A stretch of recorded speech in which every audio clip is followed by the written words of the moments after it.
Hello everyone, my self Vinay Singh. आज बेटा हम लोग क्लास 12 के सिलसिले में ही हमारे पास एक और नया टॉपिक्स है जिसका नाम है कॉलिगेटिव प्रॉपर्टीज। तो ये क्लास 12 का सबसे ज़्यादा इम्पोर्टेंट टॉपिक में से एक माना जाता है सॉल्यूशन चैप्टर को लेकर के।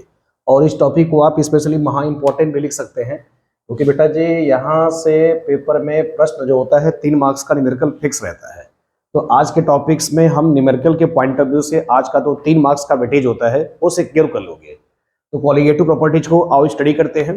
तो without waste of time let's start colligative properties. तो देखो कॉलिगेटिव का सिंपलेस्ट जो लैटिन वर्ड में जो लिया गया था, तो पहले थोड़ा सा मैं लैटिन वर्ड में इसका मीनिंग बता देता हूँ, फिर इसको थोड़ा सा मैं अपने अंदाज में आपको इसको अच्छे से सिखाने का प्रयास करता हूँ। तो कॉलिगेटिव प्रॉपर्टी का देखो सिंपलेस्ट यहाँ पर कॉलिगेटिव में सिंपलेस्ट को लगा हुआ है।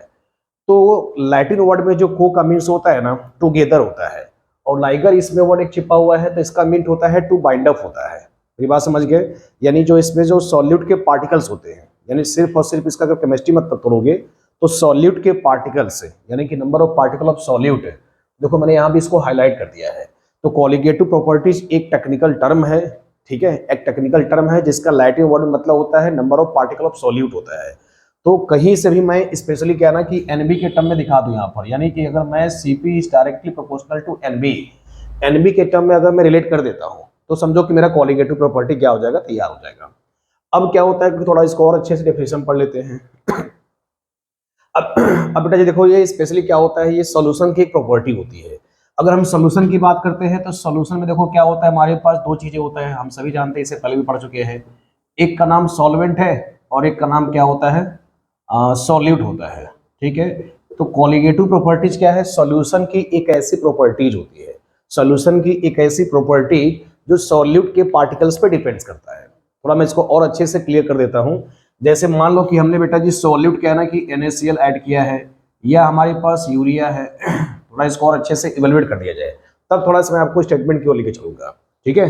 तो सॉल्यूट जैसे मान लो हमारे पास NaCl है, यूरिया है, ग्लूकोज भी ले सकते हो। जैसे ग्लूकोज का मॉलिक्यूलर फॉर्मूला क्या होता है, C6 होता है, H12 होता है, O6 होता है। क्लियर हो गया? अब ये क्या है कि जब आप सॉल्वेंट में डिजोल्व करोगे, जब क्या करोगे सॉल्वेंट में डिजोल्व करोगे तो सॉल्यूशन प्रिपेयर होगा। तो सॉल्यूट के पार्टिकल्स यानी कहने का मतलब ये है कि Na+ कितना है, Cl- कितना है, या यूरिया होगा तो यूरिया के इसमें नंबर ऑफ पार्टिकल्स होंगे, तो यूरिया होगा तो यूरिया के नंबर ऑफ पार्टिकल्स होंगे, तो उसी के पार्टिकल्स पे डिपेंड्स करना ही Cp कहलाता है।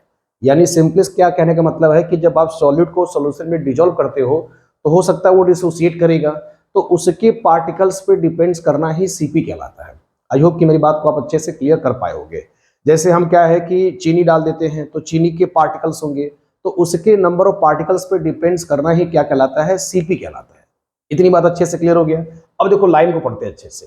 तो बेटा लाइन में स्पेशली क्या दिया गया है, ये एक सोल्यूशन की प्रॉपर्टी है which depends only upon the number of particle of solute। इसी को आप हाईलाइट कर लो, यानी कॉलिगेटिव प्रॉपर्टीज का सिंपल क्या मतलब है, which depends upon number of particle of solute which dissolve in, जो कि किस में डिजोल्व कराया जाता है, डेफिनिट अमाउंट ऑफ सॉल्वेंट में इसको डिजोल्व कराते हैं, ठीक है। यहां तक आगे लिखा गया है and do not depends upon nature of solute, यानी कि हम किस तरह का इसमें सॉल्यूट ऐड करते हैं, किस कलर का डिजोल्व करते हैं, इससे फर्क नहीं पड़ता है। यानी कि सॉल्यूट के नेचर पे वो किस तरह का है, किस कलर का है, उस पर डिपेंड्स नहीं करता है। सिर्फ किस पे डिपेंड करेगा कि आपका पार्टिकल ऑफ सॉल्यूट कितना है, उस पर डिपेंड्स करता है, ठीक है। यहां तक बेटा जी। अब देखो, अब सॉल्यूट आप समझ गए अच्छे से, यानी सॉल्यूट के पार्टिकल्स पे डिपेंड करता है Cp।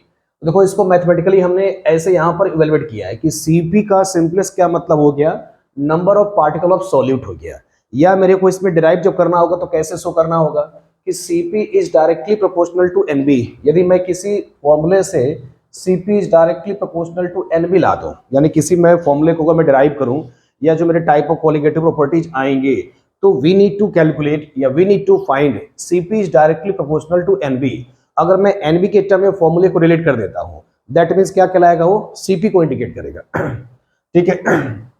अब देखो जब ये Nb आएगा तो बेटा जी Nb को क्या तोड़ोगे, Wb डिवाइड बाई क्या हो जाएगा, Mb हो जाएगा। तो Cp से देखो हम लोग क्या कर सकते हैं, थोड़ा इसको ऐसे मैं समझाना चाहता हूं कि Cp का सिग्निफिकेंस क्या है। Cp को Wb डिवाइड बाई Mb लिख सकते हो, तो हम इससे कहना कि Mb यानी मोलर मास ऑफ सॉल्यूट हो जाएगा। तो क्वेश्चन में क्या होता है कि हम Cp के माध्यम से या Cp के पढ़ने के माध्यम से किसी भी अननोन सॉल्यूट का मोलर मास डिटरमाइन कर सकते हैं। या हमारे पास यूरिया ग्लूकोज दिया गया है तो हम उससे क्या कैलकुलेट कर सकते हैं कि सॉल्यूशन में कितना डिसॉल्व है सॉल्यूट, ये कैलकुलेट किया जा सकता है। जैसे मान लो कि हम चाय बनाते हैं तो स्पेशली हमारे पास क्या कहते हैं, हमने कितना उसमें शुगर डाला हुआ है, दैट मीन्स ग्लूकोज हो गया। ग्लूकोज के अलावा समझो क्या कहते हैं हमारे पास बेटा चीनी हो गया। तो अगर हम चीनी को यानी डालते हैं, अगर 1 चम्मच डाले हैं तो एग्जैक्ट हमें क्वांटिटी नहीं पता है, तो हम सीपी के फॉर्मूले से क्या ना कि उसका डब्ल्यू भी निकाल सकते हैं, क्योंकि हमारे पास शुगर का जो होता है मोलर मास कैलकुलेट हो जाता है। ठीक है, मेरी बात समझ गए। तो हम सीपी के फॉर्मूले से क्या कर सकते हैं बेटा जी, सीपी के फॉर्मूले से अननोन सॉल्यूट का अमाउंट निकाल सकते हैं कि वो कितना डिसॉल्व है सॉल्वेंट में या कितना प्रेजेंट है सॉल्यूशन में। तो सीपी का ये सिग्निफिकेंस होता है टू कैलकुलेट या we need to calculate amount of substance which dissolve in definite amount of solvent. अब चलो यहां तक बातें क्लियर हो गया है, तो टाइप ऑफ सीपी पर चलते हैं। द इम्पोर्टेंट सीपीआर, यानी इंपॉर्टेंट सीपी का मतलब क्या हो गया कि हमारे सिलेबस में टोटल जो है 4 तरह के कॉलिगेटिव प्रॉपर्टीज हैं। इन चारों को डिटेल में हमें अच्छे से पढ़ने का प्रयास करना है। तो बेटा जी देखो, इसमें सबसे पहला जो आता है, पहला हमारे पास क्या आता है, relative lowering vapour pressure. Relative lowering vapour pressure already हम लोग क्या ना इसको पढ़ चुके हैं अपने राउल्स के पहले वाले केस में। तो मैं डिस्क्रिप्शन में नीचे राउल्स का लिंक दे दूंगा, आप उस लिंक में जाकर के पहले अगर नहीं पढ़े होंगे तो राउल्स को अच्छे से स्टडी कर सकते हैं। तो उसमें मैंने 2 केस में स्टडी कराया है, solution containing non volatile solute. तो राउल्स के पहले वाले केस में ही आपका आरएलवीपी केस डिस्कस करने को मिल जाता है बेटा जी। ठीक है, तो पहले एक बार टाइप डिस्कस कर लेते हैं, फिर इसका हम लोग डिटेल स्टडी करने का कोशिश करते हैं। चलो आगे बढ़ते हैं। अगला बेटा देखो हमारे पास कौन सा टाइप आता है, एलिवेशन ऑफ बॉइलिंग पॉइंट, जिसका नाम डेल्टा टीबी है। ये इसका रिप्रेजेंटेशन है, कैसे इसको इंडिकेट करते हैं। अगला हमारे पास देखो क्या आता है, depression in freezing point, that is delta TF आता है। ठीक है, अगला देखो हमारे पास क्या आता है बेटा जी, ऑस्मोटिक प्रेशर आता है। क्या आता है, ऑस्मोटिक प्रेशर आता है। तो 4 तरह के कॉलिगेटिव प्रॉपर्टीज हैं, एक बार अच्छे से आंख बंद कर अच्छे से इसको याद कर लो। पहला क्या है, रिलेटिव लोअरिंग वेपर प्रेशर है। सिंबल क्या होता है, delta P divide by P not होता है। दूसरा क्या होता है, एलिवेशन इन बॉइलिंग पॉइंट होता है, सिंबल डेल्टा टीबी होता है। इसके बाद डिप्रेशन इन फ्रीजिंग पॉइंट होता है, फिर ऑस्मोटिक प्रेशर होता है। हमें क्या करना है, इनको एक एक करके स्टडी करना है कि ये देखना है कि कैसे ये एनबी से डायरेक्टली शो करता है। बस इसी को फॉर्मूला मेरे को दिखाना आपको है। अगर मैं ये दिखा देता हूं तो कॉलिगेटिव प्रॉपर्टी क्या हो जाएगा, प्रूव हो जाएगा। अब जरा चेक करते हैं करके। तो देखो ये आरएलबीपी जो होता है, तो यहां पर लिख सकते हो अकॉर्डिंग टू, इसमें लाइन के पहले और अच्छे से ऐड कर लो, पेन कॉपी लेकर के बैठना अच्छे से। According to solution containing non volatile solute, according to solution containing non volatile solute हो गया। यानी कि हमारे पास सॉल्यूट कैसा है, नॉन वोलेटाइल है, सॉल्वेंट कैसा है, वोलेटाइल है। राउल्स लॉ अप्लाई किया जाएगा तो वोलेटाइल कंपोनेंट में अप्लाई किया जाएगा। तो उसी को मैंने को देखो क्या ना डिराइव करके है, क्योंकि ये फॉर्मूला मेरा कैसे आया हुआ है मैं लिंक दे दूंगा, आप उसको अच्छे से देख लेना कैसे आया हुआ है, क्योंकि हम यहाँ पर ऑलरेडी उसके बाद का ये लेक्चर दे रहे हैं। तो उसके बाद का लेक्चर है, तो पुराने लेक्चर को आप देख ले अच्छे से, नहीं आता है तो कैसे डेरिवेशन आया हुआ है आप उसको एक बार देख लेना अच्छे से। तो बेटा जी देखो इसमें क्या हो गया, पी नॉट ए माइनस का पी एस आता है। तो पी नॉट ए का लैंग्वेज क्या होता है, vapour pressure of a pure solvent होता है। जहां पर देखो नॉट वर्ड यूज, जहां पर नॉट लग जाए तो समझना कि वो प्योर को शो करता है। ए का मतलब क्या होता है, सॉल्वेंट, एस का मतलब सोल्यूशन, बी का मतलब सॉल्यूट होता है। इन्हीं को हमें यूज करना है। तो पीएस का क्या मतलब हो जाएगा, वेपर प्रेशर ऑफ सॉल्यूशन हो जाएगा। ये सारा फॉर्मूला हमारे पास आया हुआ था। ये किसके इक्विवेलेंट होता था, एक्स बी के इक्विवेलेंट होता था। अब इसको जब मोल फ्रैक्शन को एक्सपेंड करोगे तो NB divide by NB plus N आएगा। यहां तक ओके करते हो मेरी बात को। अब क्या करोगे, देखो ये न्यूमरेटर जो होगा डेल्टा पी, इसी को क्या ना शॉर्ट पे हम लोग डेल्टा पी, इसको क्या लिख सकते हो, डेल्टा पी क्योंकि डिफरेंस है। इसको क्या लिख सकते हो, शॉर्ट में पी नॉट लिख सकते हो। Is directly proportional to NB हो गया। देखो एनबी का मतलब क्या, मैंने बोला कि देखो ये सीपी है। एनबी का मतलब क्या हो गया, number of particle of solute. क्योंकि मोल देखो क्या होता है, अगर आपको लोअर क्लास में मोल अच्छे से याद होगा तो बेटा मोल क्या होता है कि मोल में सब कुछ आ जाता है। सब कुछ का मतलब क्या हो गया कि इसमें पार्टिकल्स आ जाएगा, मॉलिक्यूल्स आ जाएगा, एटम्स आ जाएगा, आयंस आ जाएगा। तो हम इसको सिंपलेस्ट क्या कर सकते हैं कि किसी तरह से मैं मोल को इंडिकेट कर दूं, क्योंकि मोल एक ऐसा क्वांटिटी है कि इसी में ही सब कुछ एटम्स, पार्टिकल्स, आयंस आ जाता है। तो मोल बेसिकली क्या होता है, mole is the counting unit of chemistry which indicates या which express atoms, molecules, particles. तो अगर पार्टिकल्स की बात करता है या नंबर ऑफ पार्टिकल्स की बात करता है तो डायरेक्टली या इनडायरेक्टली हम कैसे लिख कर सकते हैं, इंक्लूडेड, यानी कि इसको हम एक्सप्रेस कर सकते हैं मोल से। यानी स्पेशली बेटा मोल अगर मैं एक्सप्रेस कर देता हूं तो उसी में क्या आ जाएगा, पार्टिकल आ जाएगा। सॉलिड तो हम जानते हैं बी से इंडिकेट करते हैं, तो मेरे को क्या डिराइव करना था, सिंपली यह एक्सप्रेस करना था एनबी के टर्म में। तो एनबी आ जाएगा तो number of particle of solid को इंडिकेट करेगा, और फिर ये number of particle of solid क्या एक्सप्रेस करता है, सीपी से इंडिकेट करते हैं। तो यही बेटा जी देखो मेरे को लाना था। तो अब मैं डेल्टा पी और ये पी नॉट है, तो इससे क्या फाइंड कर सकते हो आप, अननोन सॉल्यूट का जो कि सॉल्यूशन में डिजॉल्व है कितना पता है या कितना है ये मेरे को नहीं पता। तो इस कॉलिगेटिव प्रॉपर्टी के फॉर्मूले से क्या कर सकते हैं, हम उस अननोन सॉल्यूट का मोलर मास पता कर सकते हैं या उसका अमाउंट पता कर सकते हैं, यदि मोलर मास मेरे को पता होगा तो कुछ भी पता कर सकते हो। क्योंकि देखो अगर हमारे पास कोई जो भी मेजर किया जाएगा पानी का या जो सब्सटेंस है या लिक्विड है, तो उसका हमें वेपर प्रेशर दिया जाएगा। देखो 4 तरह की कॉलिगेटिव प्रॉपर्टी होती है। अगर वेपर प्रेशर होगा तो ये कॉलिगेटिव प्रॉपर्टी यूज करोगे। अगर टेम्परेचर दिया जाएगा, एलिवेट हो रहा है, बॉयल हो रहा है, तो एलिवेशन यूज करोगे। यदि फ्रीजिंग होगा तो डिप्रेशन यूज करोगे। यदि प्रेशर होगा तो बेटा जी क्या यूज करोगे, ऑस्मोटिक प्रेशर यूज करोगे। तो 4 तरह के हमारे पास डिफरेंट इंफॉर्मेशन होंगे। उन डिफरेंट इंफॉर्मेशन से हम क्या है ना कि अननोन सॉल्यूट का उसका अमाउंट पता कर सकते हैं कि वो कितना सॉल्यूशन में डिसॉल्व है या फिर प्रेजेंट है बेटा जी। यही सीपी का सिग्निफिकेंस है। अब मेरी बात अच्छे समझ गए। तो देखो तो बेटा जी हम लोग ऑलरेडी सीख चुके हैं पहले से। तो हमारे पास रिलेटिव लोअरिंग वेपर प्रेशर क्या होता है, it is the type of colligative properties होता है। It is the type of colligative properties होता है। चलिए अब आगे बढ़ते हैं। तो देखो ये हमारा क्वेश्चन हो चुका है, मतलब ये हमारे पास type of colligative property discuss कर चुके हैं। अब बेटा जी हमारे पास क्या बचता है, एलिवेशन ऑफ बॉइलिंग पॉइंट बचता है। एलिवेशन ऑफ बॉइलिंग पॉइंट में हमें सिंपलेस्ट पहले क्या समझना होगा कि what is meant by boiling point. देखो हम लोग 9th क्लास में 10th क्लास में बॉइलिंग पॉइंट के बारे में अच्छे से पढ़ते हैं कि सिंपलेस्ट क्या है ना कि पानी जो होता है जो बॉयल हो जाता है, यानी जो उसका टेम्परेचर होगा या जो उसका पीक होगा, this is the boiling point. ये सब लोअर क्लास में आपको पढ़ाया जाता है। लेकिन साइंटिफिक भाषा में इसको कैसे यूज करोगे कि हम कैसे डिफाइन करें, या we need to define boiling point. तो बेटा जी बॉइलिंग पॉइंट क्या होता है कि जब पानी आपका सिंपलेस्ट यानी जब पीक पर होता है, यानी जब उसका बबल्स बनना शुरू हो जाता है, तो उस केस में क्या होता है, एटमॉस्फेरिक प्रेशर भी होता होगा। तो यानी लिक्विड फेज यानी कि हमारे पास लिक्विड का वेपर प्रेशर और एटमॉस्फेरिक प्रेशर जैसे ही क्या ना मीट कर जाएंगे जिस टेम्परेचर पे, तो this temperature is known as boiling temperature, और उसी पॉइंट को कहा जाता है बॉइलिंग पॉइंट कहा जाता है। अब देखो डेफिनेशन बेटा सामने यहाँ पर लिखा हुआ है, the temperature at which the vapour pressure of a liquid phase becomes equal to the atmospheric pressure. मेरी बात समझ गए, यानी कि लिक्विड फेज का वेपर प्रेशर और एटमॉस्फेरिक प्रेशर के जब वो मीट करते हैं जिस टेम्परेचर पे, तो that temperature is known as boiling temperature, और उस पॉइंट को बोला जाएगा बॉइलिंग पॉइंट बोला जाएगा।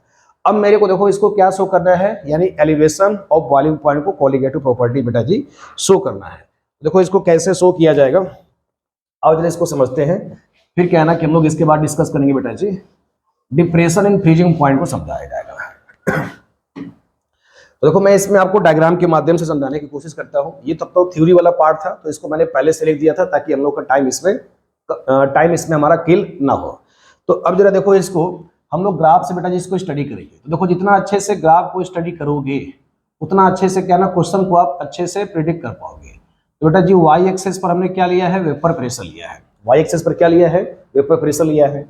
और एक्स एक्सेस पर हमने क्या यूज किया है, टेम्परेचर को हमने यूज किया है, या हमने इसको ये साइन कन्वेंशन है, ये हमारे पास फ्रेम ऑफ रेफरेंस है।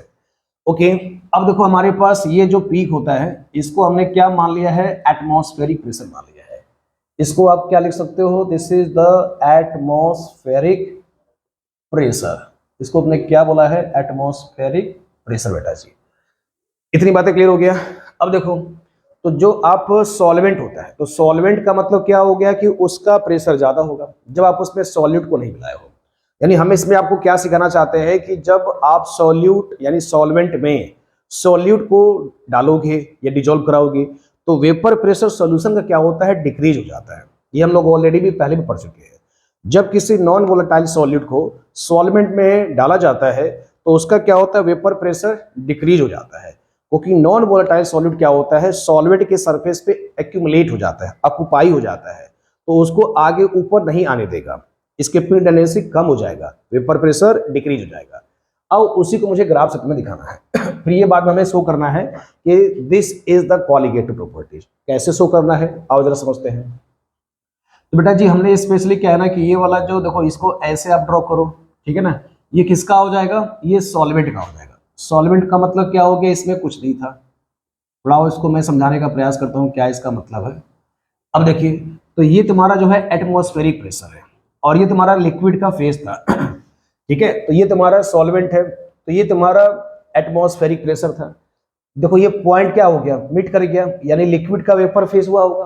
देखो ये तुम्हारा वेपर प्रेशर है और ये एटमॉस्फेरिक प्रेशर है। तो इस पॉइंट्स को इंडिकेट किया जाए, इस पॉइंट को देखो इंडिकेट करोगे, ये मान लो तुम्हारा टेम्परेचर है, इस टेम्परेचर को हम लोग बोलेंगे T0B से इंडिकेट करेंगे बेटा जी। यहाँ तक क्लियर कर लिए अच्छे से। अब देखो ये सॉल्वेंट का वेपर प्रेशर, देखो ये वाला तुम्हारा कर्व क्या दिखा रहा है, वेपर प्रेशर को, तो ये वाला तुम्हारा वेपर प्रेशर हो गया, ये एटमॉस्फेरिक प्रेशर हो गया। तो ये वेपर प्रेशर, ये एटमॉस्फेरिक प्रेशर जिस पॉइंट पे मीट करेंगे, this point is known as boiling temperature. ठीक है, मेरी बात समझ गए। इसको किससे इंडिकेट करेंगे, T0B से, क्योंकि T0B का मतलब क्या हो गया, देखो मैंने यहाँ पर वर्डिंग लिखा है बेटा जी। T0B का मतलब है बॉइलिंग टेम्परेचर ऑफ प्योर, यहाँ पर क्या वर्ड यूज कर दोगे, प्योर सॉल्वेंट। नोट जहां भी लग जाएगा ना वो प्योर को शो करेगा। बी मतलब बॉइलिंग, टी मतलब टेम्परेचर, और ये तुम्हारा किसका था, सॉल्वेंट का था, कुछ मिलाए नहीं थे तो प्योर बोला जाएगा। अब क्या कहते हैं, अब देखो सॉल्यूशन आएगा, तो सॉल्यूशन का आने से वेपर प्रेशर क्या हो जाएगा, और कम हो जाएगा। तो अब जरा देखो इसमें तुम्हारा बेटा जी वेपर प्रेशर को ऐसे स्टडी करना चाहते हो ग्राफ को, तो देखो ये तुम्हारा ये वाला वेपर प्रेशर है, ये वाला इसका वेपर प्रेशर है, ये ओरिजिन होता है। तो ओरिजिन से जब ऊपर जाओगे तो मान लो सपोज ये यहाँ पर है, जब इसके ऊपर जाएंगे वाई एक्सेस के ऊपर जाओगे तो वैल्यू इंक्रीज करता है। तो सॉल्यूशन का क्लियरली दिख रहा हो कि इसका डाउन है कर्व, डाउन का मतलब वेपर प्रेशर सॉल्यूशन का क्या हो रहा है, कम हो रहा है। अब इस रीडिंग को मैच किया जाए तो बेटा जी इस रीडिंग को, यानी कि जो ये तुम्हारा लिक्विड फेज का वेपर प्रेशर है, क्योंकि ये तुम्हारा वाई एक्सेस किसको शो करता है, लिक्विड को शो करता है। तो लिक्विड का वेपर प्रेशर एटमॉस्फेरिक के जिस पॉइंट से मीट करेगा उसी को बोला जाता है बॉइलिंग टेम्परेचर बोला जाता है। अब इसके कैलकुलेशन को आप रीड कर लोगे तो बेटा जी क्या हो गया, TB हो गया। अब यहाँ तक आई होप आप अच्छे से समझ पाए होंगे ग्राफ को। अब देखो ये जो तुम्हारा डिफरेंस है, ये तुम्हारा क्या दिखता है बेटा जी, डिफरेंस जो दिख रहा है ना, इस डिफरेंस को हम लोग किससे इंडिकेट करेंगे, डेल्टा TB से इंडिकेट करेंगे। किससे इंडिकेट करेंगे, डेल्टा TB से। यानी ये डिफरेंस तुम्हारा किसका कहलाएगा, डेल्टा TB। अब इसको रिलेट करो तो डेल्टा TB क्या है ना, ये तो लिख दो solution, this is the solution. ठीक है ना। अब ये तुम्हारा क्या है ना, डेल्टा TB सॉल्यूशन है, तो मैं इसको थोड़ा ऐसे लिख सकता हूँ, delta TB is directly proportional to solution लिख दो। अब तुम्हारा देखो डेल्टा TB जो सॉल्यूशन है, अब देखो सॉल्यूशन को हम लोग किससे एक्सप्रेस कर सकते हैं, कॉन्सेंट्रेशन से, ऑलरेडी पढ़ चुके हैं, लेक्चर नंबर 2 में है, उसका भी लिंक आपको मिल जाएगा अच्छे से। तो अब जरा बताओ इसमें कौन सा कॉन्सेंट्रेशन टर्म यूज किया जाएगा, बात समझना अच्छे से क्योंकि बहुत इंपॉर्टेंट है, पेशेंस रखना अच्छे से। अब सॉल्यूशन आ गया, सॉल्यूशन को एक्सप्रेस करते हैं कॉन्सेंट्रेशन से। अब कॉन्सेंट्रेशन में देखो ढेर सारे होते हैं, मोलैरिटी होता है, मोलैलिटी होता है, नॉर्मेलिटी होता है, मोल फ्रैक्शन होता है। तो हम यहाँ पर कौन सा यूज करेंगे, सब चीज का देखो लॉजिक है, उस लॉजिक को आप पकड़ो अच्छे से बेटा जी। तो सॉल्यूशन को एक्सप्रेस करते हैं कॉन्सेंट्रेशन से। हिंट देता हूं, देखो इसमें क्या करते हो, यानी सॉल्यूट को डालते हो सॉल्वेंट में। जब सॉल्यूट को सॉल्वेंट में डालते हैं या सॉल्वेंट की बात किया जाता है तब उस केस में मोलैलिटी यूज करते हैं। क्या यूज करते हैं, मोलैलिटी यूज करते हैं। तो बेटा जी डेल्टा TB को मैं क्या लिख सकता हूँ, is directly proportional to molality. क्या लिख सकते हो, मोलैलिटी लिख सकते हो। यहाँ तक समझ गए अच्छे से। अब इसको एक्सपेंड करो, तो डेल्टा TB जब भी देखो प्रोपोर्शनलिटी बेटा जी हटाएंगे तो सम कांस्टेंट ऐड करेंगे, यही तो हमारा साइंस का रूल है। इसको इक्वेट करने के लिए हमें क्या ऐड करना होगा, कांस्टेंट वैल्यू को जोड़ना होगा। अब देखो तो बेटा जी ये क्या हो जाएगा, यानी यहाँ पर कांस्टेंट क्या यूज करते हैं, KB। क्या यूज करेंगे, KB का मतलब क्या हो गया, अभी मैं समझाता हूँ। KB देखो क्या ना, ये कांस्टेंट वैल्यू है। KB क्या बेटा जी, कांस्टेंट वैल्यू है। देखो ये तुम्हारा B मतलब बॉइलिंग, के मतलब कांस्टेंट, तो इसका देखो, और ये किससे आया है, मोलाल से आया है। तो KB का नाम क्या हो जाएगा, मोलाल एलिवेशन कांस्टेंट। तो बेटा जी इसको क्या ना, पहले ऐसे बॉक्स बना दो और फिर क्या ना कि इसको थोड़ा सा हाईलाइट करते हैं, यानी KB को थोड़ा अच्छे से लिखा जाए। इसका नाम क्या है, मोलाल एलिवेशन कांस्टेंट। तो मेरे साथ साथ इसको लिखते हुए चले, तो मोलाल एलिवेशन कांस्टेंट। तो बेटा जी इसका नाम क्या आएगा, मोलाल एलिवेशन कांस्टेंट इसका नाम आएगा। मेरी बात समझ गए। अब देखो केबी का देखो बेटा जी एक नाम और आता है, केबी का देखो एक नाम और आता है, इसका नाम है मोलाल एलिवेशन कांस्टेंट, या फिर इसी को बोलते हैं, देखो ये बड़ा खतरनाक नाम है, यही आपको पेपर में पूछा जाता है, इबोलियो स्कोपिक कांस्टेंट। ठीक है, इबोलियो इबोलियो स्कोपिक कांस्टेंट बोला जाता है। देखो यही नाम क्या ना खतरनाक है, जो भी नाम कुछ इस तरह के टेढ़े मैंने देखे तो समझ जाना कि ये पेपर के पॉइंट ऑफ व्यू से वेरी वेरी इंपॉर्टेंट होता है। इबोलियो स्कोपिक कांस्टेंट है। अब केबी देखो क्या होता है सिंपलेस्ट, मैं यहाँ पर एक नोट और लिखवा देता हूँ। केबी बेटा जी किस पे डिपेंड्स करेगा, केबी डिपेंड्स ओनली अपॉन, यहाँ पर लिख लो only upon nature of solute, nature of solute, यानी कि नेचर ऑफ सॉल्वेंट बेटा नॉट सॉल्यूट, ये सिर्फ किस पे डिपेंड्स करेगा, सॉल्वेंट्स पे डिपेंड्स करेगा। आप पानी लेते हो, बेंजीन लेते हो, ईथर लेते हो, टॉल्यूइन लेते हो, दीज आर द सॉल्वेंट, किस पे डिपेंड्स करेगा, नेचर ऑफ सॉल्वेंट पे डिपेंड्स करेगा। केबी जो है, और जो इसके बाद हमारे पास डिप्रेशन में के एफ आता है, उसको क्रायोस्कोपी कहा जाता है। तो सिर्फ और सिर्फ जो कांस्टेंट वैल्यू हैं ये आपको सॉल्वेंट पे डिपेंड करते हैं, सॉलिड पे डिपेंड्स नहीं करते हैं। लेकिन कॉलिगेटिव प्रॉपर्टीज क्या होता है, ये सॉलिड के पार्टिकल्स पे डिपेंड्स करता है। यहां तक समझ गए अच्छे से, आगे बढ़ते हैं। देखो अब बेटा जी देखो इसको एक्सपेंड करो तो डेल्टा टीबी को क्या लिख सकते हो, देखो डेल्टा टीबी को लिखा जा सकता है, देखो ये क्या था टीबी बेटा जी, ये क्या लिखोगे टीबी माइनस का टी नॉट बी लिखोगे, तो देखो डिफरेंस ही तो है, तो फाइनल माइनस इनिशियल लिखोगे, टीबी माइनस का टी नॉट बी लिखा जाएगा बेटा जी। अब इसको क्या है के बी इंटू मोलैलिटी, देखो मोलैलिटी को एक्सपेंड किया जाए चलो इसको मैं अगले फॉर्मूले से एक्सपेंड करता हूँ, या चलो मैं यही एक्सपेंड कर देता हूँ, N B divide by W A in K G हो गया। मेरी बात समझ गए अच्छे से। अब देखो इसको क्या लिख सकते हो, फिर वही डेल्टा टी बी है। अब ये देखो तुम्हारा एन बी मिल गया, अब ये एन बी मिल गया तो ये किसको इंडिकेट करेगा, number of particle of solute, और number of particle of solute क्या कहलाता है, सीपी कहलाता है। तो देखो मेरे को क्या है ना, यही बेटा आपको डिराइव करना था, we need to derive NB, यानी कि जो भी तुम्हारी कॉलिगेटिव प्रॉपर्टीज है इन टर्म्स ऑफ एनबी के टर्म में डिराइव कर देना है। तो डेल्टा टीबी क्या मिल गया, एनबी मिल गया, तो हम अननोन सॉल्यूट का सब्सटेंस है या कितना डिजॉल्व है सॉल्वेंट में ये कैलकुलेट कर सकते हैं बेटा जी। तो डेल्टा टीबी एनबी आ गया, तो इट मीन्स क्या हो गया, elevation of boiling point, it is a colligative properties. तो बेटा जी आप यहां तक पहले इसको नोट कर लें, फिर हम लोग इसके बाद चलते हैं डिप्रेशन एंड फ्रीजिंग पॉइंट को चलते हैं। ओके पहले आप इसका यहां तक नोट कर लें।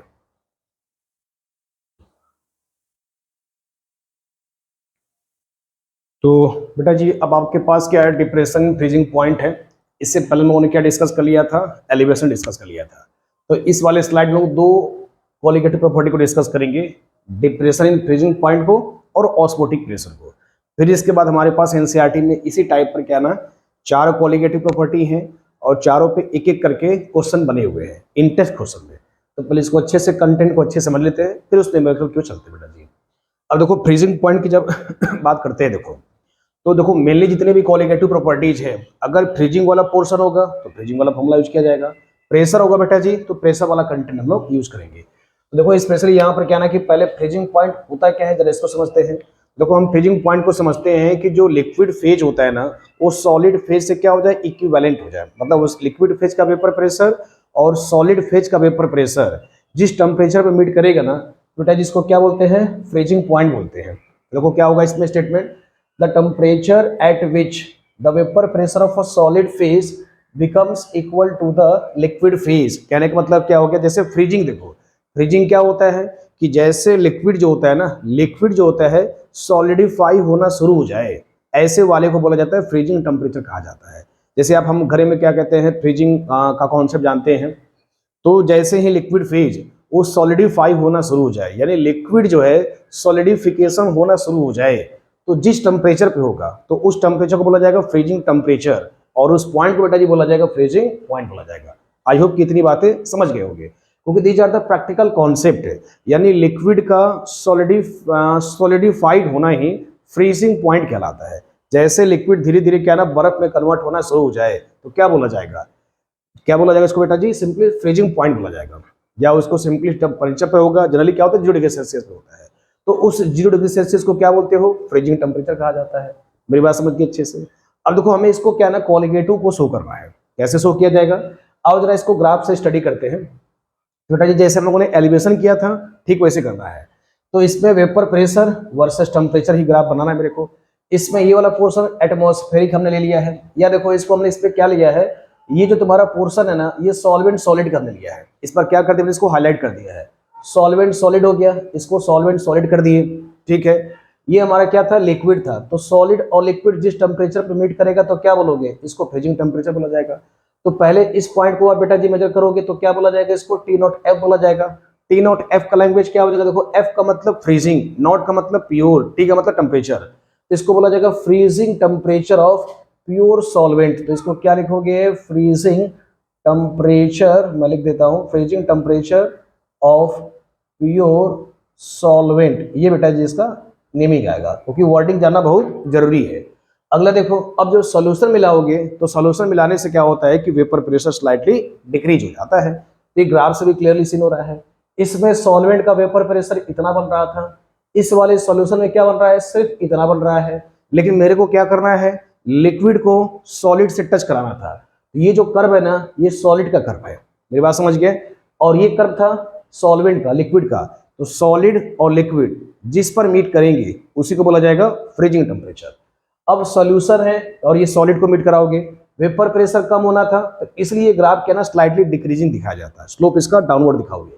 अब सपोज क्या ना कि इस सॉलिड पे इसने मीट किया, थोड़ा इससे क्या ना कि नीचे दिखाना है, क्योंकि सॉल्यूशन का वेपर प्रेशर कम बनेगा, सॉलिड को टच कराना है। तो क्या हो जाएगा, ये टी एफ कहलाएगा बेटा जी, क्या कहलाएगा, टी एफ कहलाएगा।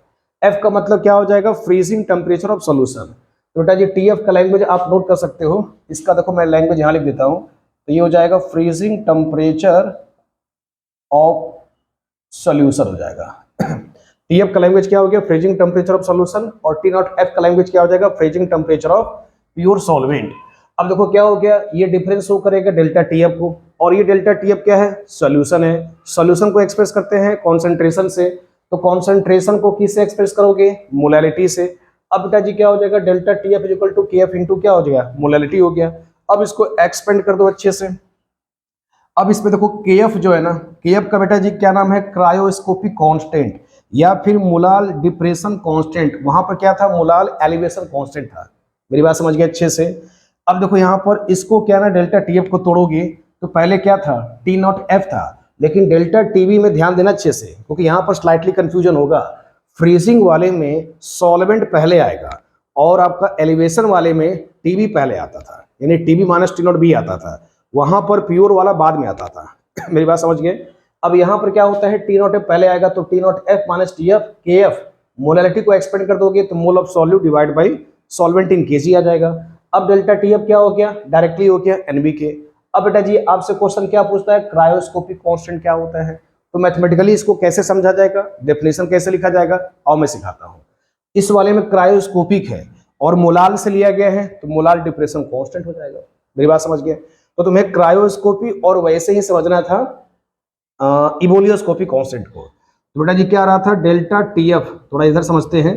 तो डेल्टा टी एफ क्या आ रहा था मेरे पास बेटा जी, के एफ इंटू मोलैलिटी आ रहा था, मेरी बात समझ गए अच्छे से।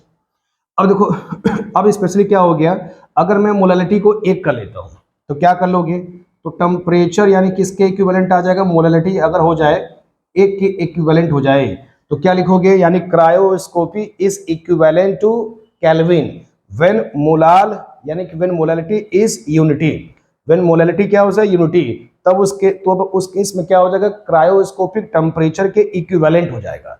तो ऐसे इसको बेटा डेफिनेशन अपने से यूजफुल बना सकते हो कि cryoscopy is defined is which is equal to unit kelvin when molality is unity, जब मोलैलिटी एक हो जाए तब उस केस में क्रायोस्कोपी या केवी यूनिट केल्विन के या टेम्परेचर के इक्विवेलेंट हो जाएगा। आई होप इतनी बात समझ गए। दूसरा देखो इससे क्या निकाल सकते हो, यूनिट। इससे क्या पूछेगा क्वेश्चन बेटा जी, यूनिट पूछेगा। तो यूनिट कैसे निकाला जाएगा, जरा इसको समझते हैं। के एफ क्या हो जाएगा, देखो के एफ को निकालोगे तो डिवाइड बाई क्या हो जाएगा, delta T F divide by क्या हो जाएगा, एम हो जाएगा। मेरी बात समझ गए। अब डेल्टा टी एफ क्या हो जाएगा, केल्विन हो जाएगा, तो इसका यूनिट हो जाएगा केल्विन, और मोलाल का सिंपली क्या ले जाओगे, मोलाल इनवर्स हो जाएगा, ये भी एक यूनिट हो गया। दूसरा इसका यूनिट क्या हो सकता है, देखो केल्विन तो रहेगा ही रहेगा। अब मोलैलिटी को देखो एक्सपेंड किया जाता है mole upon solvent in KG, तो ये क्या हो जाएगा, केल्विन केजी और मोल ऊपर चला जाएगा तो बेटा जी क्या हो जाएगा, मोल इनवर्स हो जाएगा। तो एक इसका यूनिट हो जाएगा केल्विन केजी मोल इनवर्स हो जाएगा। आई होप कितना आप अच्छे से समझ गए होंगे। अब देखो इसके पढ़ने के बाद क्या होता है कि दो हमारे बड़े प्रैक्टिकल एप्लीकेशन देखने को मिलते हैं। पहला देखो इसका एप्लीकेशन होता है डिप्रेशन एंड फ्रीजिंग पॉइंट का एंटी फ्रीजेज सॉल्यूशन। एंटी फ्रीजेज सॉल्यूशन में देखो जैसे हमारे व्हीकल्स होते हैं, कार्स हैं, तो उसमें क्या होता है कि एज अ रेडिएटर के तौर पे हम लोग पहले पानी डालते थे, तो पानी क्या हो जाता है, सॉल्वेंट है, वो फ्रीज हो जाता है। वो फ्रीज हो जाएगा तो हमारे व्हीकल्स के इंजन को खराब कर सकता है। अब आज के डेट में क्या होता है, जो एंटी नॉकिंग एजेंट होते हैं टू अवॉइड फ्रीजिंग, यानी फ्रीजिंग से बचाने के लिए हम क्या करते हैं, इस तरह के सॉल्वेंट यूज करते हैं, यानी कि इस तरह के हम लोग सॉल्यूट बेटा यूज करते हैं, ताकि हमारे जो रेडिएटर जो हमारे कार के रेडिएटर्स होते हैं उनको क्या करें, फ्रीजिंग से बचा सकता है। तो बेटा जी क्या हो जाएगा, इथाइलिन ग्लाइकोल एज हम लोग क्या यूज करते हैं, एंटी नॉकिंग एजेंट के तौर पर यूज करते हैं, जो व्हीकल्स को फ्रीजिंग होने से बचा सकता है। ठीक है, तो ये इसके एप्लीकेशन आता है, डिप्रेशन इन फ्रीजिंग पॉइंट का आता है, क्योंकि ये फ्रीजिंग है, तो ये फ्रीजिंग से बचाने के लिए हम ऐसे सॉल्यूट का बेटा यूज करते हैं जिसका नाम है ethylene glycol as well as glycerol. तो मेरा आपसे एक्सपेक्टेशन है कि कमेंट सेक्शन में मेरे को इसका केमिकल फॉर्मूला बताएं, क्योंकि ऑर्गेनिक केमिस्ट्री में इथाइलिन ग्लाइकोल और ग्लिसरॉल क्या है ना, इसका केमिकल फॉर्मूला भी जानने का इच्छुक होना चाहिए। तो मेरे को आप कमेंट सेक्शन में जरूर इसका केमिकल फॉर्मूला लिख करके दिखाएंगे। ठीक है बेटा जी। अगला देखो क्या है, clearing of ice from roads on hills. जैसे हमारे क्या होते हैं कि स्पेशली जो होते हैं रोड या हिल्स जो होते हैं उस पर क्या होता है, बर्फ के क्लू बन जाते हैं। तो उस केस में क्या होता है कि अगर हम सॉल्ट डाल देते हैं तो उसको क्या करता है, स्कैटर कर देता है बेटा जी, क्या करता है, स्कैटर कर देता है, मतलब पूरी तरह से उसको हटा देता है एक तरह से। तो ये हमारे पास क्या हो गया, clearing of ice from roads on hills हो गया। तो इसमें एग्जाम्पल क्या हो गया, NaCl KCl। तो बेटा यहाँ तक पहले आप इसका स्क्रीनशॉट ले लीजिए। बेटा जी देखो नेक्स्ट हमारे पास क्या है, ऑस्मोसिस है, और हमें इसको डिस्कस करना है पहले। ऑस्मोटिक प्रेशर हमारा क्या होता है, क्वालिटेटिव प्रॉपर्टी होता है। तो आई होप ये दो एप्लीकेशन आपको समझ में आ गए होंगे। पहला था हमारे पास एंटी फ्रीज सॉल्यूशन, दूसरा था clearing of ice from roads on hills, यानी जो बर्फ को हटाने में हम सॉल्ट वगैरह डाल देते हैं तो पूरी तरह से क्या हो जाता है, जो जमे होते हैं पूरी तरह से स्कैटर्ड हो जाते हैं, फैल जाते हैं। तो ये सारे एप्लीकेशन किसके हैं, डिप्रेशन इन फ्रीजिंग पॉइंट के हैं। तो बेटा हम लोगों ने 3 क्वालिटेटिव प्रॉपर्टी को डिस्कस कर लिया है। अगला हमारे पास है ऑस्मोटिक प्रेशर। तो ऑस्मोटिक प्रेशर क्या है ना कि ये बायोलॉजी चैप्टर्स में पढ़ाया जाता है कि ऑस्मोसिस क्या होता है और ऑस्मोटिक प्रेशर क्या होता है, रिवर्स ऑस्मोसिस क्या होता है, और ये कैसे क्वालिटेटिव प्रॉपर्टी होगा। तो पहले कुछ थ्योरी डिस्कस कर लेते हैं, फिर इसके बाद हम लोग क्या इसका सीखेंगे, इसका भी फॉर्मूला सीखेंगे, और ये कैसे हमारे पास क्वालिटेटिव प्रॉपर्टी बेटा जी शो करता है। जरा देखो इसको।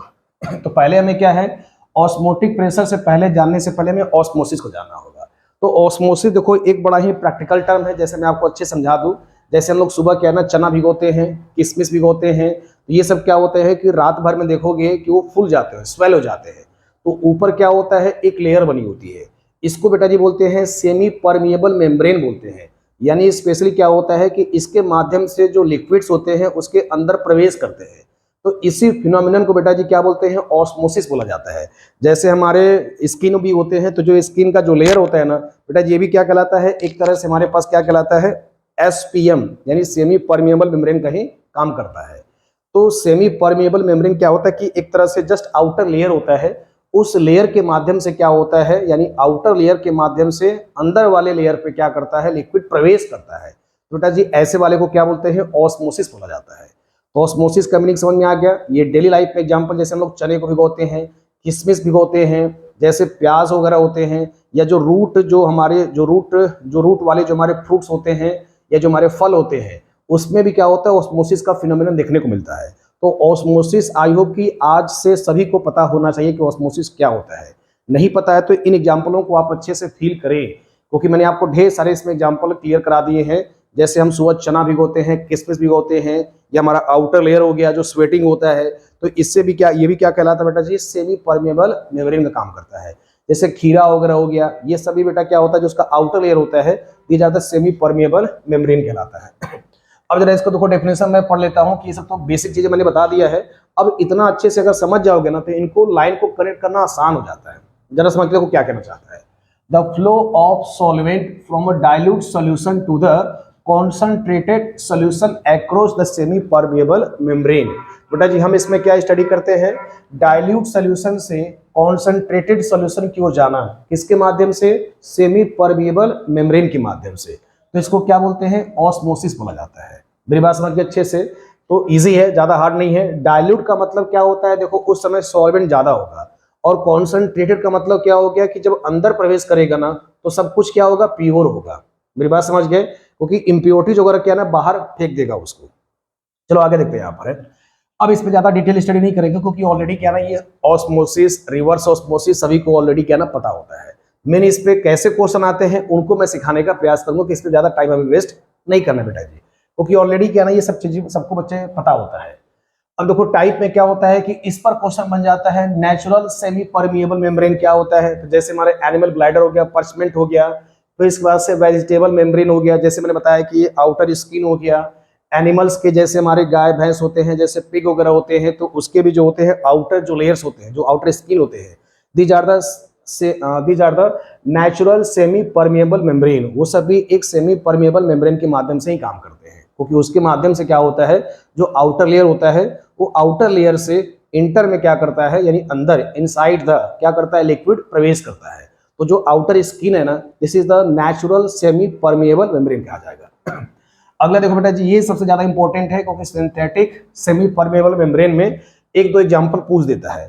तो इसमें सेलोफेन है, कॉपर फेरोसाइनाइड है। तो इसमें बेटा जी स्पेशली याद कर लो कॉपर फेरोसाइनाइड, ये इसका क्या होता है, केमिकल फॉर्मूला है Cu2FeCl6 होता है। ये क्वाड्रेशन कंपाउंड में इसको और अच्छे से पढ़ाया जाएगा, सिर्फ आप इसको कॉपर फेरोसाइनाइड और सेलोफेन को अच्छे से याद कर सकते हो।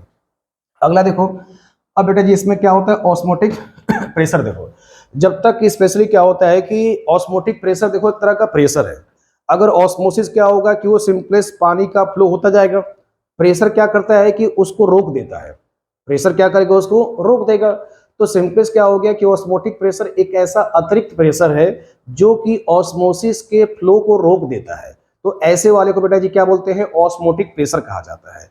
अगर प्रेशर नहीं लगाओगे तो जस्ट लाइक देखो हमारे कैप होते हैं, जस्ट लाइक हमारे टोटी होते हैं, जो घरों में नल वाले जो टोटी लगे होते हैं, वो एक तरह का ऑस्मोटिक प्रेशर का ही काम करता है। भैया प्रेशर का अगर मान लो उसका कैप नहीं बंद करोगे तो लिक्विड क्या करेगा, फ्लो करता रहेगा, फ्लो करता रहेगा, फ्लो करता रहेगा।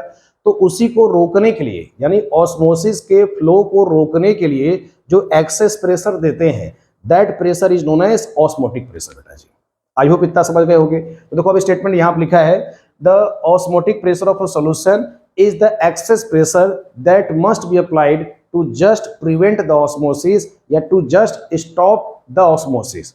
ओके ये लाइन लिखा हुआ है, आप इसको अच्छे से लिख सकते हो बेटा जी।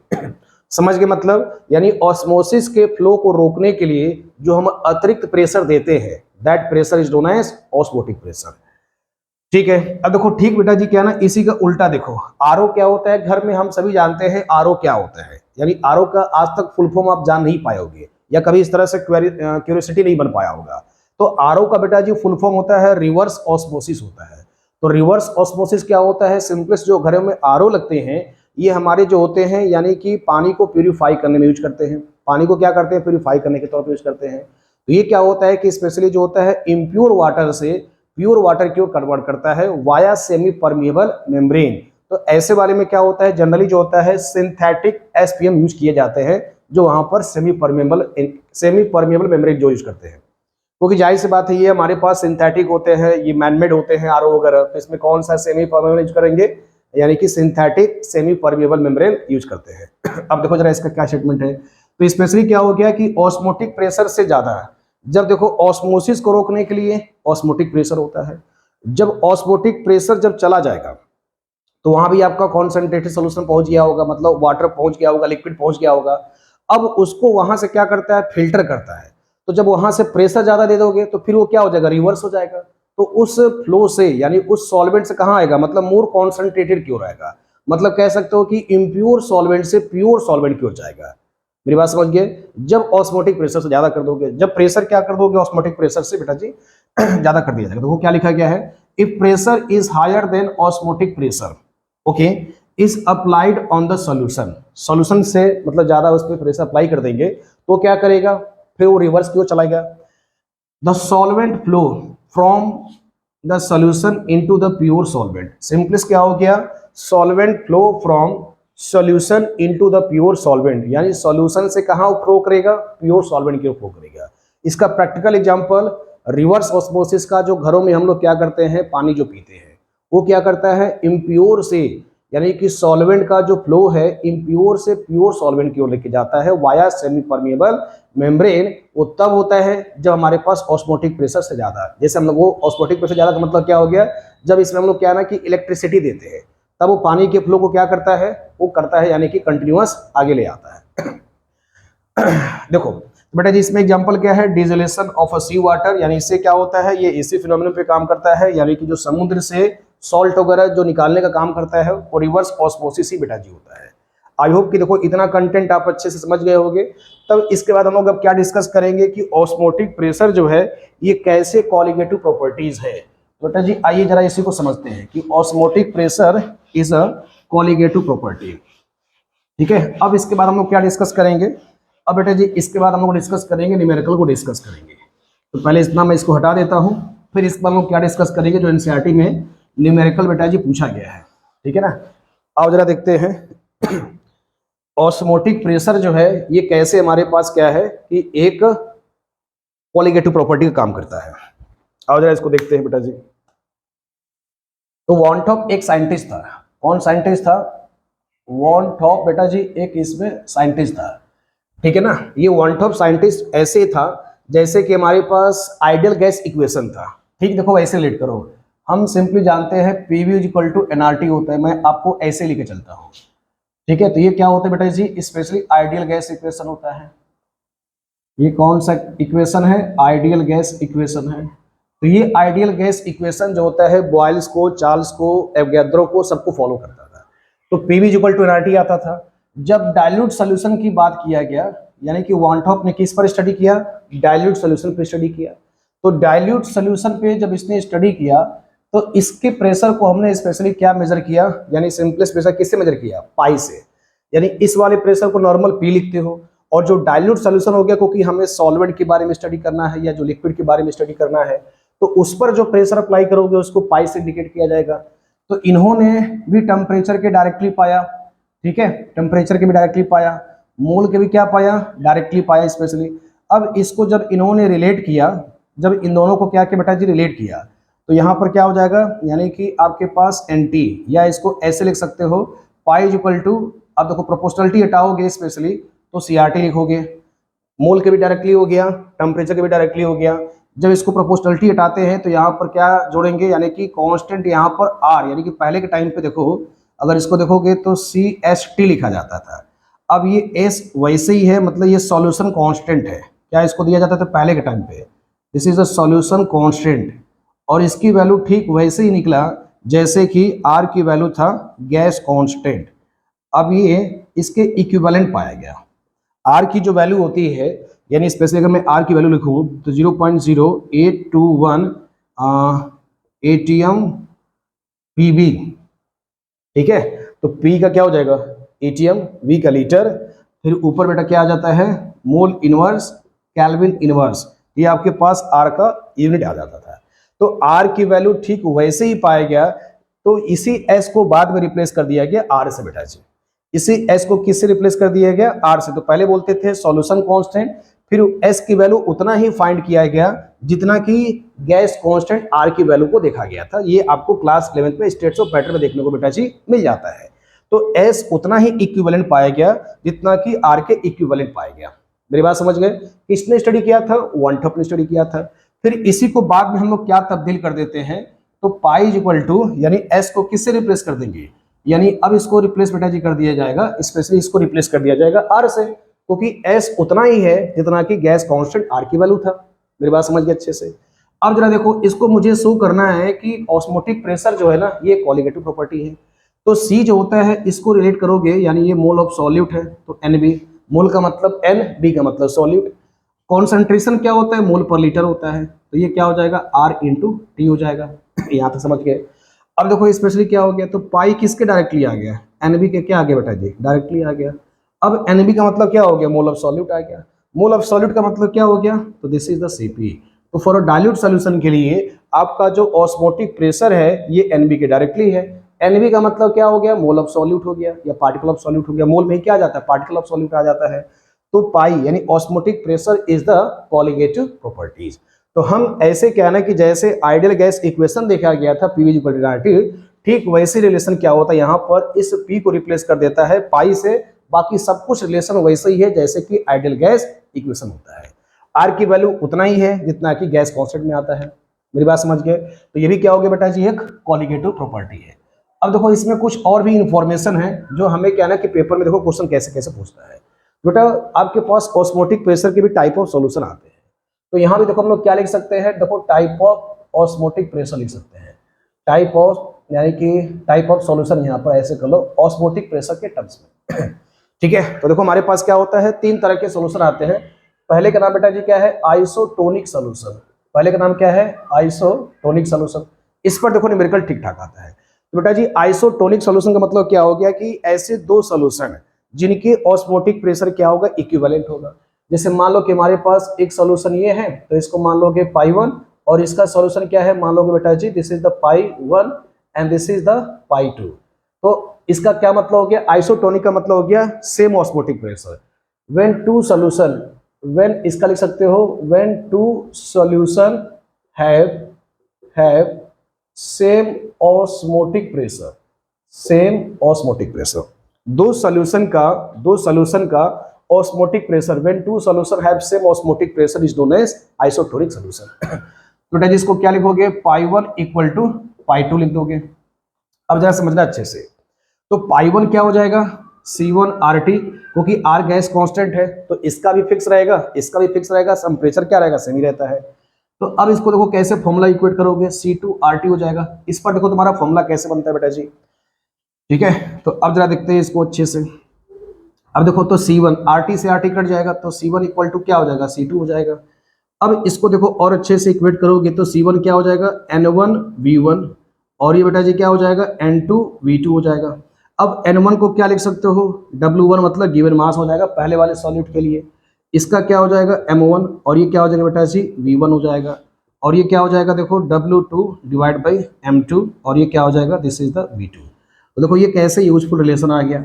अब इनमें से क्या होता है कि कोई भी आपसे यानी पहले वाले को दे करके यूरिया हो गया या उसका अमाउंट दे देगा, तो दूसरे वाले का क्या पूछ सकता है, दूसरे वाले का उसका मोलर मास पूछ सकता है, या वो कितना डिजोल्व है दूसरे वाले में, उसका ये सारा चीजें क्वेश्चन में पूछा जा सकता है। बट ये फॉर्मूला काफी इंपॉर्टेंट है न्यूमेरिकल के पॉइंट ऑफ व्यू से। इसलिए देखो क्या ना कि कैसे कैसे थ्योरी आगे चल करके कनेक्ट होता है। तो पहला तरह का सोल्यूशन समझ गए। अब देखो दूसरा बेटा जी इसमें क्या आता है, दूसरा हमारे पास क्या आता है, हाइपरटोनिक सोल्यूशन आता है। तो आज जरा इसको मैं यहां लिख देता हूं। हाइपर का क्या मतलब होता है, हाइपरटोनिक सोल्यूशन। हाइपरटोनिक सोल्यूशन का देखो क्या मतलब है, हाइपर का मतलब ज्यादा होता है। जैसे क्या ना कुछ व्यक्ति या हम सभी क्या होते हैं, बहुत ज्यादा वोलेटाइल हो जाते हैं, बहुत ज्यादा गुस्से में आग बबूला हो जाते हैं, क्रोधित हो जाते हैं। भैया इसी से लिया गया हाइपरटोनिक। जैसे किसी का बीपी हाई हो जाता है, किसी का लो हो जाता है, तो वो सारी चीजें इसी से कनेक्टेड है। हाइपर का मतलब ज्यादा। तो इसका क्या मतलब हो गया, इसका बेटा जी मतलब हो गया कि पाई 1 इज ग्रेटर देन पाई 2 हो गया। यानी एक का ऑस्मोटिक प्रेशर दूसरे के ऑस्मोटिक प्रेशर से ग्रेटर हो जाएगा। मतलब एक का सॉल्यूशन का ऑस्मोटिक प्रेशर दूसरे वाले के सॉल्यूशन के ऑस्मोटिक प्रेशर से ज्यादा हो जाएगा। जरूरी नहीं है कि आपका पाई 1 हो सकता है, पाई 2 भी ग्रेटर हो सकता है, डिपेंडिंग ऑन कॉन्सेंट्रेशन टर्म। ठीक है, तो हाइपरटोनिक में सॉल्यूशन क्या हो जाएगा, 1 is the osmotic pressure is greater than other osmotic pressure. Hypotonic बेटा देखो क्या होता है, हाइपोटोनिक, हाइपोटोनिक सॉल्यूशन क्या होता है जरा इसको समझते हैं। तो इसमें बेटा जी क्या होता है, यानी पाई 1 इज लेस देन पाई 2 हो जाता है। मतलब एक का ऑस्मोटिक प्रेशर क्या हो जाएगा, कम हो जाएगा। तो देखो इसमें मैं थोड़ा सा एक टर्मोलॉजी आपको यूज करना चाहूंगा जो बड़ा क्वेश्चन फेमस बेटा जी। क्वेश्चन देखो फेमस ये है कि जो 0.9% aqueous solution of NaCl is isotonic with human blood. आओ थोड़ा सा इसको मैं समझाता हूं क्योंकि ये क्वेश्चन बड़ा बेटा फिजी फेमस है। ठीक है, तो हम लोगों ने ऑस्मोटिक प्रेशर को समझ लिया। ऑस्मोटिक प्रेशर के बाद से जो टाइप ऑफ सॉल्यूशन है in terms of osmotic pressure इसको समझ लिया। अब जो इसमें देखो एक क्वेश्चन बड़ा फेमस है। क्या क्वेश्चन फेमस है कि 0.9%, देखो इसको ऐसे लिख लो, 0.9% aqueous solution of NaCl of NaCl is isotonic, ठीक है। 0.9% aqueous solution of NaCl is isotonic. अब देखो जो मैं ये सब लिखवा रहा हूँ एग्जाम के पॉइंट ऑफ व्यू से बेटा जी क्वेश्चन बड़े कॉन्सेप्चुअल वाले फेमस है, क्योंकि इन सारे कॉन्सेप्चुअल पे, इन सारे थ्योरी पे क्या है ना कि एग्जाम में सब्जेक्टिव क्वेश्चन पूछा गया है। तो क्या मैंने लिखवाया है, 0.9% aqueous solution of NaCl is isotonic with NaCl with human blood. NaCl तो पहले आ गया ना, तो विथ क्या आएगा, ह्यूमन ब्लड आएगा, विथ ह्यूमन ब्लड। क्या इसका मतलब है कि देखो अगर 0.9% अगर हमारे पास NaCl के साथ टैली हो रहा है ह्यूमन ब्लड के साथ, तो क्या होता है, इक्विवेलेंट होता है, मतलब ठीक ठाक है समझो।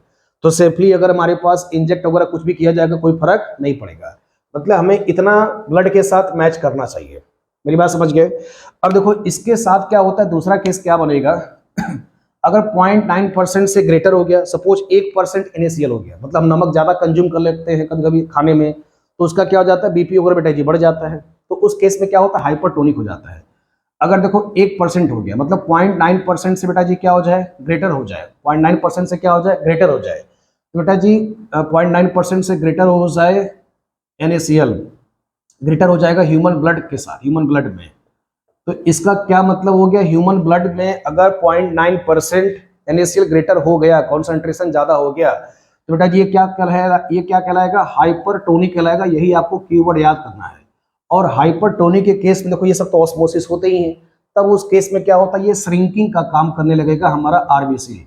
तो श्रिंकिंग आरबीसी ये इसका कीवर्ड है बेटा जी, ठीक है। श्रिंकिंग आरबीसी यानी हमारे जो नसें हैं वो सिकुड़ जाएगा, shrinking RBC, this is the keyword. अब कीवर्ड लिख दोगे एक नंबर बेटा जी पा जाओगे। अगला देखो दूसरा इसमें पॉइंट क्या बनेगा, तो ये हाइपरटोनिक हो गया, 0.9% से क्या हो जाएगा, लेस हो जाएगा ह्यूमन ब्लड से, ये क्या कहलाएगा बेटा, ऐसे ही हाइपोटोनिक कहलाएगा। क्या कहलाएगा, हाइपोटोनिक। तब उस केस में क्या हो जाता है, ये स्वेलिंग करेगा। स्वेलिंग का मतलब क्या हो गया, फूल जाएगा। ये सब प्रोसेस ऑस्मोसिस के हैं। क्या हो जाएगा, स्वेलिंग कर जाएगा। अब ये स्वेलिंग कर जाएगा तो आखिरी में क्या हो जाएगा, ये सब फूल जाएगा। फूल जाने का मतलब नसें क्या हो गया, आरबीसी फूल जाएगा, मतलब नसें जो हो जाएगा बेटा फूल जाएगा। तब उस केस में ब्रस्ट हो जाएगा, फट जाएगा। तो इसीलिए अगर बहुत देखो क्या ना कि 0.9% से साल्ट अगर हमारे ब्लड में कम है, तो स्पेशली क्या हो जाएगा, वो स्वेलिंग का काम करेगा। स्वेलिंग का मतलब हाइपोटोनिक है, और वो आखिरी में बर्स्ट हो जाएगा, फट जाएगा पूरी तरह से, ठीक है। अब देखो बेटा जी एक इसमें क्वेश्चन और बनता है ऑस्मोटिक प्रेशर को लेकर के। ऑस्मोटिक प्रेशर का देखो एक एप्लीकेशन और बेटा जी अच्छे से लिख लो, एप्लीकेशन लिख लो। ये भी क्वेश्चन बड़ा फेमस है सब्जेक्ट 2 में, तो ये भी क्वेश्चन बड़ा फेमस है, जरा समझते हैं। तो एप्लीकेशन में क्या होता है कि osmotic pressure is the better colligative property. Osmotic pressure is the better colligative property to determine the molar masses. मैं यहाँ पर लिख देता हूँ, osmotic pressure is to determine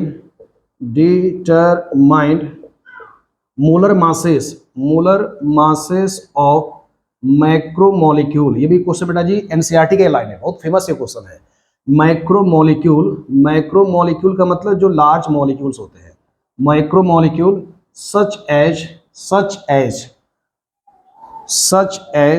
proteins हो गया, प्रोटीन्स, पॉलीमर्स हो गया। ये आपको कहीं ना कहीं कीवर्ड बेटा जी दिख जाएगा। प्रोटीन्स हो गया, पॉलीमर्स हो गया, माइक्रोमोलिक्यूल्स हो गए। तो इनके मोलर मास को डिटरमाइन किया जाता है ऑस्मोटिक प्रेशर से।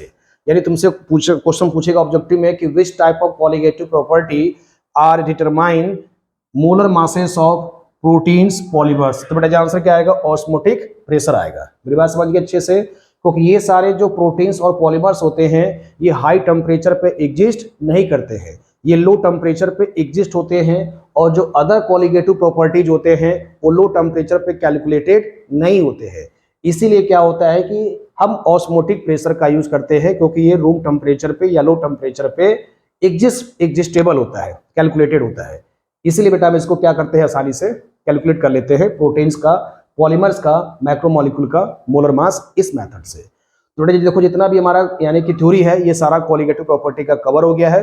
अब इसमें कुछ एनसीईआरटी में क्वेश्चन बचे हैं, तो आओ इसको कर लेते हैं। फिर आगे वाला जो लेक्चर आएगा एबनॉर्मल मोलर मास और वांट ऑफ फैक्टर, हम इसको आगे की क्लास में कंटिन्यू करेंगे। तब तक आप बेटा इसका स्क्रीनशॉट ले लीजिए आप अच्छे से।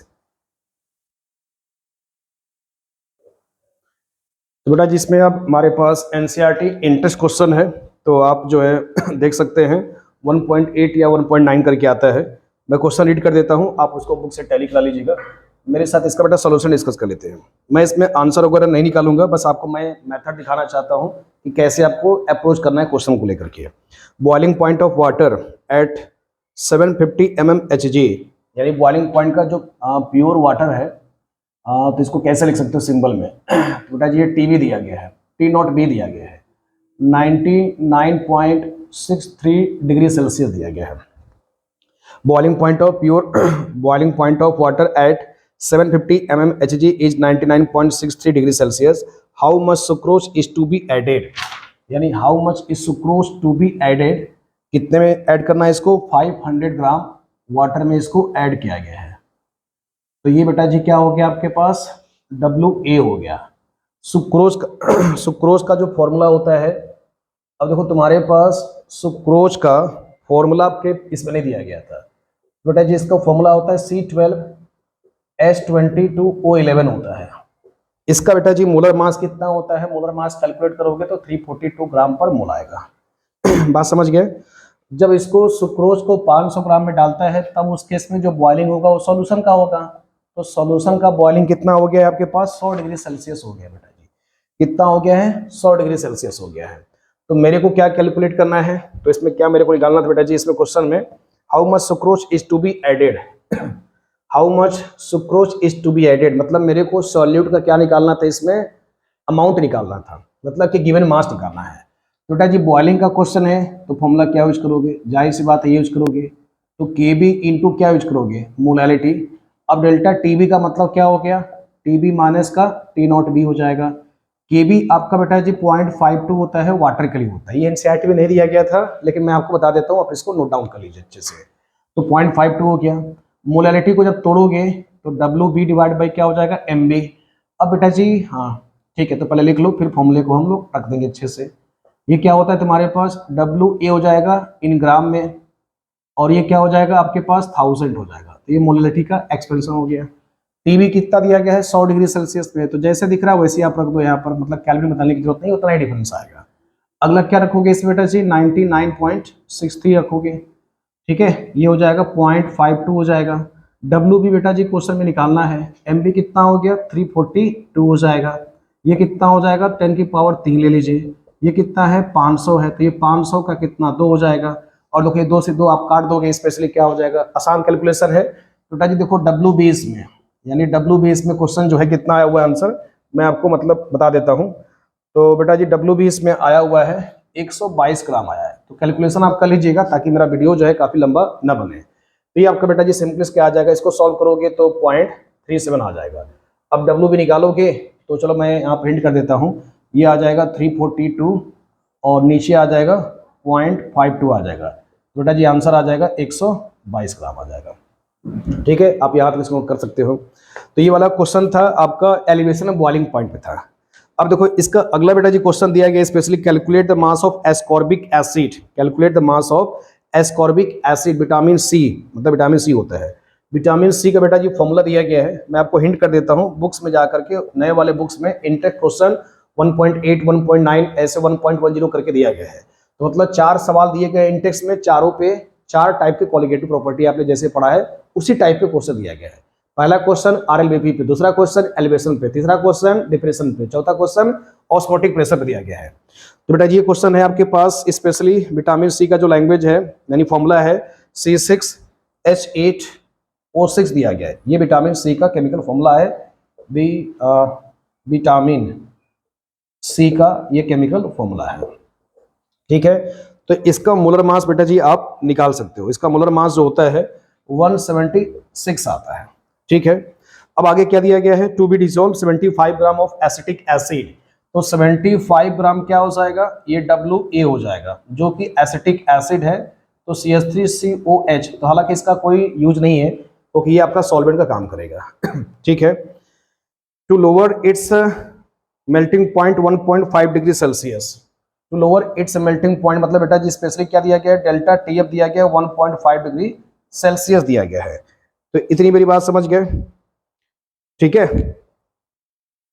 अब इसमें देखो के एफ की जो वैल्यू दिया गया है, के एफ की बेटा जी वैल्यू दिया गया है, के एफ की वैल्यू 3.9 दिया गया है तो डेल्टा टी एफ आ गया और मेरे पास क्या आ गया, के एफ आ गया। के एफ आपका वैल्यू दिया गया था, तो फॉर्मूला क्या यूज करोगे, तो delta T F is equal to K F into molality. तो डेल्टा टी एफ कितना आ गया 1.5, के एफ कितना है जी 3.9, क्या निकालना है डब्ल्यू बी, ये कितना हो जाएगा एम बी बेटा जी, एम बी विटामिन सी 176 ग्राम है ना, हाँ ये 176 ग्राम आता है, ये 176 हो गया, कितने में है 75 में है, ये ग्राम में दिया गया है, सॉल्वेंट था 1000 हो जाएगा। तो बेटा जी ये निकाल लेना, आंसर आ जाएगा। ये क्वेश्चन आपका क्लियर हो गया। ये क्वेश्चन था डिप्रेशन पे। आइए इसी पैटर्न पे एक क्वेश्चन दिया गया है ऑस्मोटिक प्रेशर पे, उसको कर लेते हैं तो फिर मेरा ये जल्दी से टॉपिक खत्म हो जाएगा। फिर हम लोग इसके बाद डिस्कस करेंगे अपने अगले वाले वीडियो लेक्चर में बेटा जी, अगले वाले वीडियो लेक्चर में डिस्कस करेंगे यानी एबनॉर्मल मोलर मास को और वांटअप फैक्टर आई को डिस्कस किया जाएगा। एक क्वेश्चन और दिया गया है, मैं आपको करा देता हूं, मतलब कैलकुलेशन आप कर लीजिएगा, बस मैं इसको हिंट कर देता हूं बेटा जी। देखो इसमें क्या निकालना है, calculate the osmotic pressure in pascal exerted by a solution prepared by dissolving 1 gram of polymer, 1 gram polymer. अब पॉलीमर दिया गया होगा तो पॉलीमर का मोलर मास भी होना चाहिए, मोलर मास भी बिल्कुल दिया गया है, कितना दिया गया है 185,000 दिया गया है, 185,000, ठीक है। तो बेटा ये हो गया 000 इन 450 ml दिया गया है of water at 37 degree Celsius, at 37 degree Celsius. तो 37 को पहले कैल्विन में चेंज कर लो, तो कैल्विन बेटा निकालोगे तो कितना हो जाएगा 273 प्लस 37 जोड़ दो 7 3 10 हो जाएगा, 7 3 10, 7 3 10 1 11 2 1 3, तो 310 बेटा क्या हो जाएगा कैल्विन आ जाएगा। अब पाई का जो फॉर्मूला होता है तो पाई इक्वल टू क्या होता है CRT होता है। तो ऑस्मोटिक प्रेशर मेरे को निकालना है, इसको कैसे तोड़ोगे NB/V से बेटा, तो NB क्या हो जाएगा WB डिवाइड बाई MB, ठीक है। R क्या हो गया गैस कांस्टेंट 0.0821 रखोगे, ठीक है, ठीक है ना।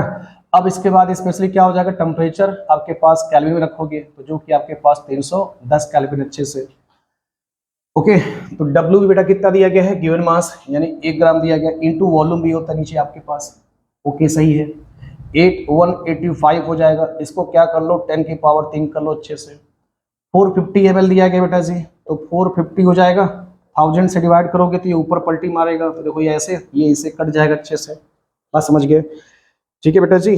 अब देखो स्पेशली जो R की वैल्यू होता है इसको मेरे को पास्कल में चाहिए, तो इस वाले को ATM से हटा करके जब पास्कल में जाते हैं तो बेटा एक ATM में 10 की पावर 5 पास्कल होता है। तो देखो इसको इतना रखे रहूं, चलो मैं इसको इतना रखे रह रहा हूँ 0.0821, ठीक है ना।